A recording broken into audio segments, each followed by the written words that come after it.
سلام، چطورید؟ بعد از مدت‌ها برگشتیم با یه بررسی جذاب دیگه از یه لپتاپ خوش‌تیپ از سری گیمینگ ROG ایسوس. قبل از هر چی بهتون بگم که کلی از لپتاپ‌های 2025 از برندهای مختلف ایسوس، لنوو، HP برای اولین بار در ایران داخل سایت افروشاپ موجود شدن و برای خرید میتونید به سایت سر بزنید و یه کد تخفیف ویژه برای شمایی که بیننده پیج یوتیوب ما هستید داریم که داخل دیسکریپشن گذاشته میشه. قبل از اینکه مستقیم بریم سراغ مشخصات، بذارید یه موضوع کامل واسهتون روشن کنیم. اکثر لپتاپ‌های گیمینگ که توان خیلی بالایی دارن، خیلی سنگین و غیر قابل حملن تقریبا.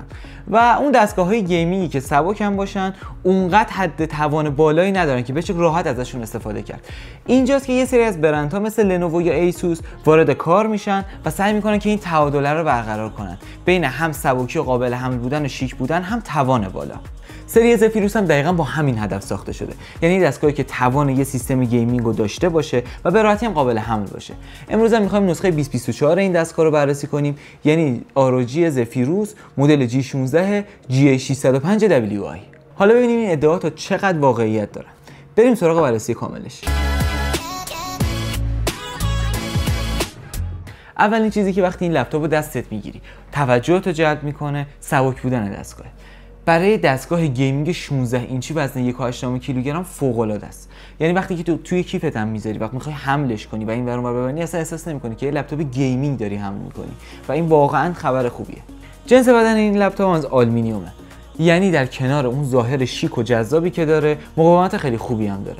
یه لوگوی ROG ریز اون پایین گوشه سمت راست پایین داره که خیلی جذاب میکنه دستگاه. خبری هم از اون طراحی‌های شلوغ و پیچیده لپتاپ‌های گیمینگ بقیه برندها نیست و به نظر من خیلی شیک و مردون است. در مورد پورت هم بهتون بگم که اصلا کمکاری نشده. سمت راست دستگاه یه دونه تایپ C، تایپ A، یه دونه SD کارت که برای طراحا و تدوینگرا خیلی نکته مهمیه. سمت چپ دستگاه هم پورت شارژ، HDMI، یه تایپ C دیگه، یه تایپ A دیگه و یه دونه هم جک 3.5 میلیمتری صدا داره. نمایشگر. رسیدیم یکی از بخش‌های مهم و نقطه قوت‌های اصلی این دستگاه، یعنی نمایشگر دستگاه که از یه پنل OLED استفاده شده توش با رزولوشن 2560x1600، یعنی همون WQXGA و رفرش ریت یا همون نرخ تصویرسازی 240 هرتزی که برای گیم‌های مثل گیم‌های شوتینگ فوق‌العاده است. ریسپانس تایم یا همون زمان پاسخدهی تصویر هم داخل این دستگاه 0.2 میلی ثانیه است، یعنی هیچ طاری حرکتی نداری وقتی داری با این دستگاه کار میکنی. و اینکه طیف رنگی 100% DCI-P3 هم داری که برای طراحا، تدوینگرا و تولید کننده‌های محتوا در کل فوق العاده است و حرف نداره.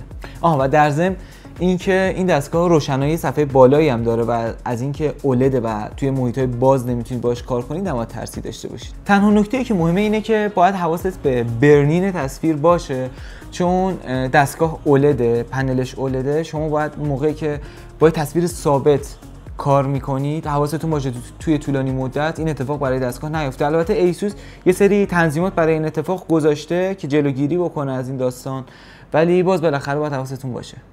راجع به کیبورد و تاچ پد دستگاه این نکته رو بهتون بگم که کیبوردش وانزون RGB و عمق کلیدش 1.7 میلیمتره که برای تایپ کردن و گیم زدن واقعا کیبورد استاندارد و مناسبیه و لذت بخش کار کردن باشه. نورپردازی کیبورد رو هم میتونید از طریق برنامه آرموری کرییت کنترلش کنید.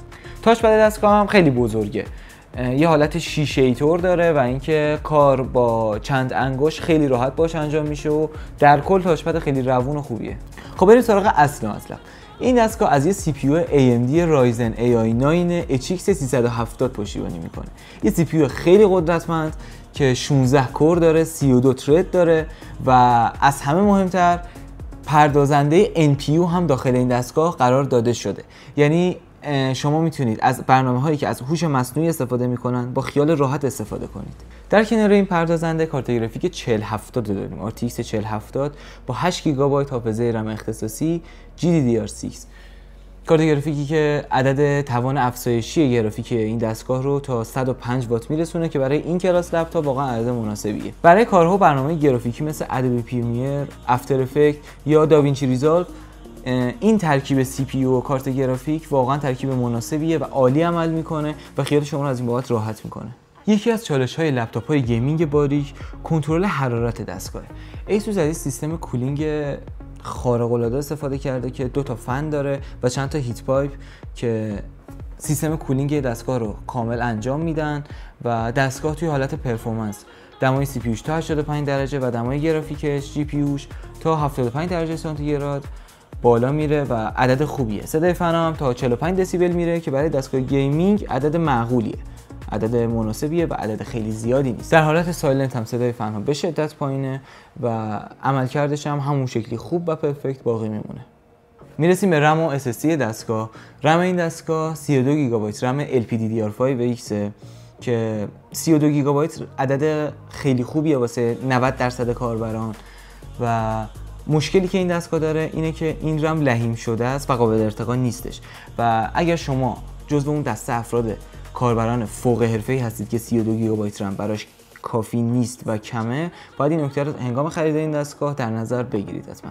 برای ذخیره سازی هم یه SSD 2 ترابایتی NVMe داخل دستگاه گذاشته شده که 2 تا اسلات SSD هم دستگاه داره و به راحتی میتونید ارتقا بدید. باتری دستگاه باتری 90 وات ساعتیه که این باتری برای کاربری‌های روزمره مولتی مدیا وبگردی حدود 6 تا 7 ساعت کاربری رو به شما جواب میده، ولی برای گیم زدن نهایت تا 1.5 ساعت واسه شما پاسخگوه و باید از آداپتور و شارژر استفاده کنید. اما یه نکته خیلی مهم توی شارژ و باتری این دستگاه اینه که این لپتاپ از شارژ سریع 100 واتی تایپ C هم پشتیبانی میکنه که توی سفر و حمل و نقل خیلی کارآمده و به نظرم به کارتون میاد. حالا که دونه دونه قسمت‌ها رو کنار هم گذاشتیم و بررسی کردیم، به نظر من این دستگاه، این زفیروس G16 به نظرم جزء دستگاه‌های واقعا با ارزش خرید بالا. دستگاه دیسپلی فوق‌العاده‌ای داره، سخت افزار خیلی قوی داره، هم CPU هم GPU و صرفا از مشکلاتش میتونیم به امکان برنین شدن تصویر و قابل ارتقا نبودن رم اشاره کنیم. همونطور که اول ویدیو گفتیم این دستگاه و کلی دستگاه 2025 دیگه داخل سایت افراشاپ موجوده، میتونید سر بزنید. امکان خرید اقساط هم چه با اسنپ پی چه با افراپی فراهم شده براتون. لینکش رو داخل دیسکریپشن میذاریم کنار اون لینک ها. کد تخفیف مخصوص شما که داخل یوتیوب دارید ما رو دنبال میکنید هم گذاشتیم، میتونید از اون کد تخفیف هم استفاده کنید و ویدیو رو لایک کنید، برام کامنت بذارید و ارادت.